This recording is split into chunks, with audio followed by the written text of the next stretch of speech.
अन्य शहर में पली बढ़ी लड़की जब उसके पापा की जॉब छूटने के बाद उनका परिवार एक छोटे से गांव में आ गया तो उसे बड़ा झटका लगा।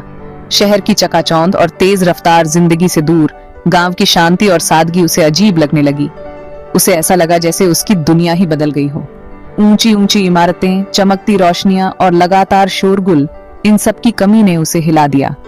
शहर की भागदौड़ और वहां की सुविधाओं की आदत हो चुकी अन्या को गांव की धीमी गति और सीमित संसाधनों के साथ तालमेल बिठाना मुश्किल लग रहा था। उसे ऐसा लगता था जैसे वह किसी और ही दुनिया में आ गई हो। उसे अपने दोस्त, अपना स्कूल और शहर की दौड़ती भागती जिंदगी सबकी याद सताने लगी। पुराने दोस्तों की यादें और शहर की रंगीनियां उसे उदास कर देती थीं। वह अक्सर खिड़की से बाहर देखते हुए अपने पुराने जीवन को याद करती। उसे ऐसा लगता था जैसे उसकी खुशियां उससे छिन गई हों। उसके पापा ने उसकी बेचैनी को भांपते हुए शांति से समझाया, बेटा, ये जगह भले ही सुस्त लगे, पर यह जिंदगी के वो सबक सिखाती है जो शहर नहीं सिखा सकता।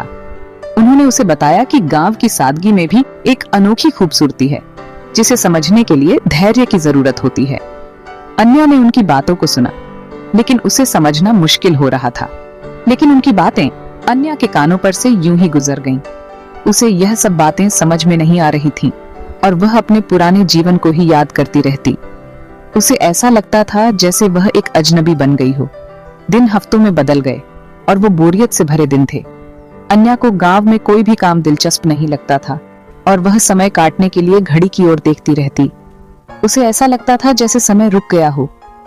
धीरे धीरे अन्या ने अपनी माँ को रसोई में हाथ बंटाना शुरू किया।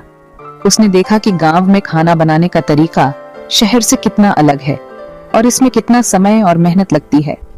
उसे यह सब नया और चुनौतीपूर्ण लगा। घर के ताजे खाने का स्वाद चखना सीखा। उसे एहसास हुआ कि गांव के ताजे और प्राकृतिक भोजन का स्वाद शहर के पैकेज्ड और प्रोसेस्ड खाने से कितना बेहतर है। उसे यह अनुभव सुखद और संतोषजनक लगा। वो गांव के बच्चों के साथ खेलने लगी, साधारण खेलों की खुशियां फिर से खोजने लगी। उसने देखा कि गांव के बच्चे कितने खुश और संतुष्ट हैं, बिना किसी आधुनिक गैजेट्स के। उसे यह देखकर आश्चर्य हुआ कि खुशी कितनी सरल हो सकती है। एक दिन एक बूढ़ी औरत ने उसे बरगद के पेड़ की छांव में कहानियां सुनाने के लिए बुलाया। उन कहानियों में गांव की संस्कृति, परंपराएं और जीवन के गहरे अर्थ छिपे थे। अन्या ने उन कहानियों में खुद को खो दिया। उस औरत की जिंदगी, संतोष और प्रकृति की लय के बारे में बताई बातें अन्या के दिल में उतरने लगीं। उसने महसूस किया कि गांव की सादगी में भी एक गहरा अर्थ और संतोष छिपा है। उसे ऐसा लगा जैसे उसने एक नया दृष्टिकोण पा लिया हो। ये गांव जो कभी उसे जेल जैसा लगता था, वो अब घर जैसा लगने लगा। उसे अब गांव की शांति और सादगी में भी एक अनोखी खुशी मिलने लगी। उसे ऐसा लगा जैसे उसने एक नया घर पा लिया हो। उसे पड़ोसियों की मदद करने, खेती बाड़ी के बारे में सीखने और तारों को निहारने में खुशी मिलने लगी। उसने देखा कि गांव के लोग कितने मिलनसार और मददगार होते हैं। उसे यह सब अनुभव अद्भुत और प्रेरणादायक लगे। अब वो शांति उसे बोझ नहीं, बल्कि एक सुकून देने वाला मरहम लगने लगी। उसे एहसास हुआ कि शांति में भी एक अनोखी ताकत होती है जो आत्मा को सुकून देती है। उसे ऐसा लगा जैसे उसने अपने अंदर की शांति को पा लिया हो। उसका नजरिया बदल गया और उसे समझ आया कि खुशी चीजों में नहीं, बल्कि अपने अंदर शांति खोजने में है। उसने महसूस किया कि असली खुशी बाहरी चीजों में नहीं, बल्कि अपने अंदर की शांति और संतोष में है। उसे यह समझ में आया कि असली खुशी अपने अंदर होती है। जब वो गांव छोड़कर जाने लगे तो अन्या ने पीछे मुड़कर गांव को देखा। उसके चेहरे पर एक कड़वी मीठी मुस्कान थी। उसे एहसास हुआ कि उसने इस गांव से बहुत कुछ सीखा है और यह अनुभव उसकी जिंदगी का एक महत्वपूर्ण हिस्सा बन गया है। उसे यह समझ में आया कि यह यात्रा उसकी आत्मा का हिस्सा बन गई है। वो अपने साथ सिर्फ यादें नहीं ले जा रही थी, वो एक बदला हुआ दिल ले जा रही थी जो कृतज्ञता और जिंदगी की छोटी छोटी खुशियों को सराहने की नई सीख से भरा हुआ था। उसने सीखा कि जिंदगी की असली खुशियां छोटी छोटी चीजों में छिपी होती हैं।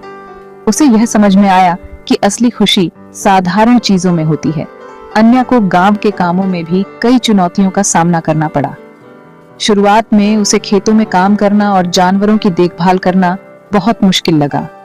उसे यह सब काम बहुत थकाने वाले और कठिन लगते थे। उसे ऐसा लगता था जैसे वह कभी इन कामों को नहीं सीख पाएगी, लेकिन उसने हार नहीं मानी। धीरे धीरे उसने इन कामों में महारत हासिल कर ली और उसे इनसे एक नई संतुष्टि मिलने लगी। उसने महसूस किया कि मेहनत और लगन से कोई भी काम सीखा जा सकता है। उसे यह समझ में आया कि मेहनत का फल मीठा होता है। गांव के बच्चों के साथ उसकी दोस्ती भी गहरी हो गई। उन्होंने उसे अपने खेलों और कहानियों में शामिल किया, जिससे अन्या को अपनापन महसूस होने लगा। उसे लगा कि उसने एक नया परिवार पा लिया है। उसे यह समझ में आया कि दोस्ती और अपनापन सबसे बड़ी खुशियां हैं। गांव के त्योहारों और सांस्कृतिक गतिविधियों में भाग लेकर अन्या ने वहां की परंपराओं और रीति रिवाजों को भी अपनाया। उसने देखा कि गांव के त्योहार कितने रंगीन और जीवंत होते हैं। उसे ये सब अनुभव अद्भुत और आनंदमय लगे। अन्या ने महसूस किया कि उसकी यह यात्रा सिर्फ एक स्थान परिवर्तन नहीं थी, बल्कि एक आत्मिक परिवर्तन भी थी। उसने अपने अंदर की ताकत और धैर्य को पहचाना और सराहा। उसने सीखा कि असली ताकत और खुशी अपने अंदर होती है, बाहरी चीजों में नहीं। उसे यह समझ में आया कि असली ताकत और खुशी अपने अंदर होती है।